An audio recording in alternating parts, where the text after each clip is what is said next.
Nobody warns you that when you start transitioning, people start acting weird. Not because you've changed, but because you're not shrinking anymore. My name is Mathy Minsende, and I am becoming a digital nomad. This shift into digital nomad life in Africa is showing me that growth changes the way people relate to you and how it also changes the person you used to be. But here's the thing. I've noticed something that's happened in the last couple of months that has really shown me something different.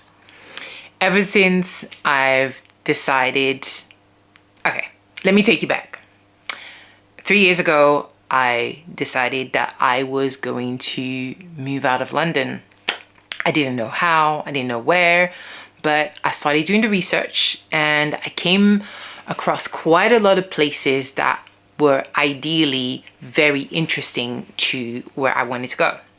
But due to my illness and due to my condition with fibroid, I couldn't make any big decisions and I had to wait for 2 years. Last year, I took a very, very, very serious decision of researching and knowing where I wanted to go. And I absolutely knew that I wanted to move to Africa. Yes. And in the beginning, I was hesitant of how to share this to my close friends and family. In fact, I kind of hid it for a while. I think I went on my first trip to Ghana in June and came back, and I kind of knew that it was time to make the move, to pack everything up and just become a digital nomad around Africa.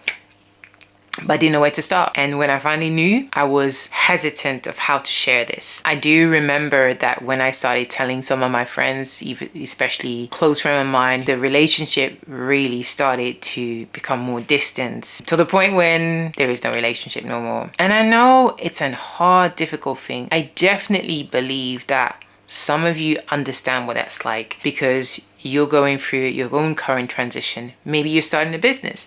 Maybe you're moving. Maybe you're starting a new life. You're entering into a serious relationship. You're having children and things are truly changing for you. You can't avoid these changes. They happen. They are part of life. You have to accept them. They are the way they are and you can only accommodate them. However, some people will act differently towards you. Some people will go quiet. Some will question you. Some will pull back. And it's not necessarily that they hate you. I think it's the fact that they're uncomfortable with you moving, changing, and perhaps you've outgrown the relationship and it's okay. Because I remember seeing the other day on TikTok, this guy saying that some relationships are like car lifts.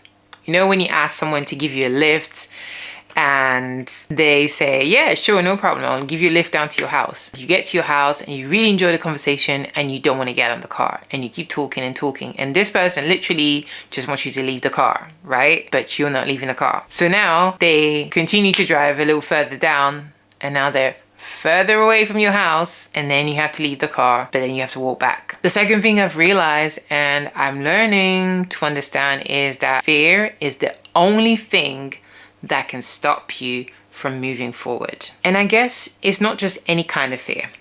It's the fear of being seen and the fear of failure. What if I mess up and everybody sees it? Or what if this never really takes off and I end up in this archive or this wall of fame of failures? What if that happens? I remember two things that kind of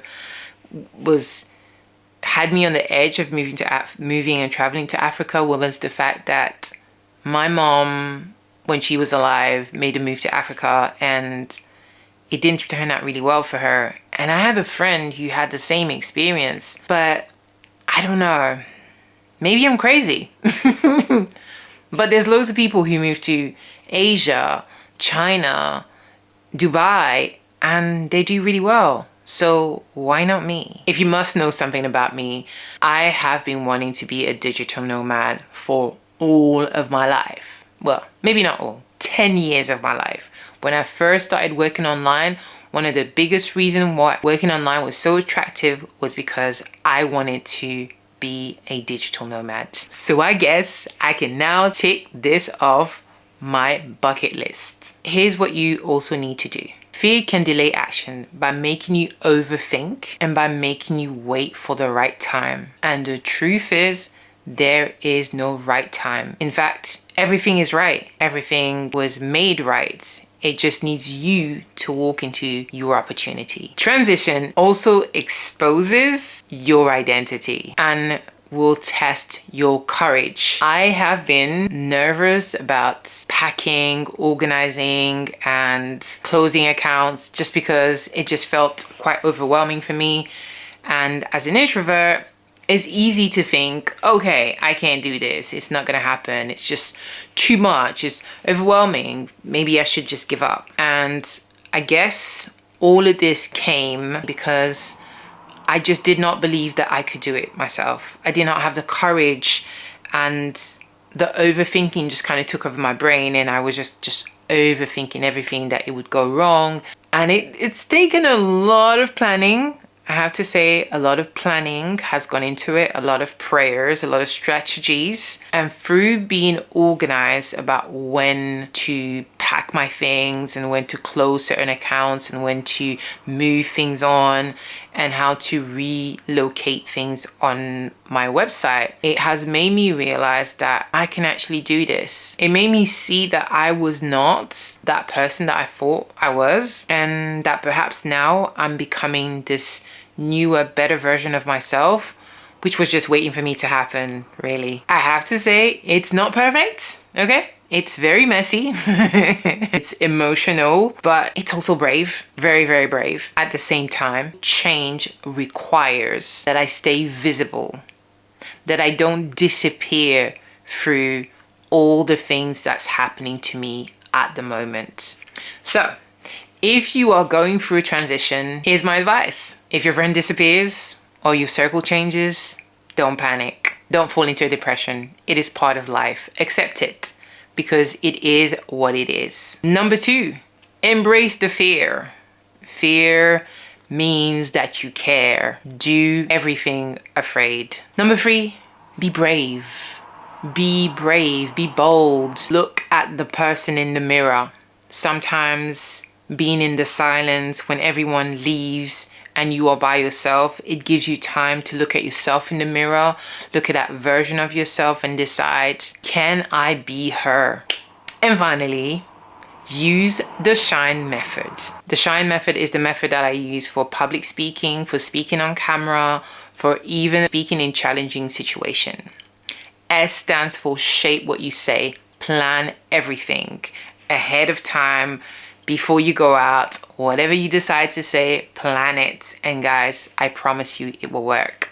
H stands for heal your mind or hack your mind. Change the way you think. The fear, the thoughts, the doubts, change it. Replace the old thoughts with new thoughts. Positive thoughts. Because your brain is looking for evidence that whatever you believe is real. Why is yield to your voice, your identity. Stop faking it. Don't try to pretend like you know everything. Don't try to do things that don't fit your grain and your pace. Walk in the way you believe you should walk, not the way everybody else expects you to walk and expects you to be. N is nurture your voice with practice. Nurturing that voice is what helps you to regulate your nervous system and be in control of your anxieties. And finally, most of all, E, which is expressing your authentic presence. Turn up the presence. Turn it all the way up, just like a volume button. You have to bring it to every situation that you get in. Don't bring half of you, bring 100% of you. If you are in a transition season and you refuse to shrink through this moment, I'm helping introverted female leaders and men who are ready to stop shrinking through this new journey. If you want to know more about what I'm doing, leave a comment in the video and I will send you a bit more information. Guys, I'm coming back here to tell you more about this No Shrinking Diary, and I hope that you can stay tuned to watch me on this new journey.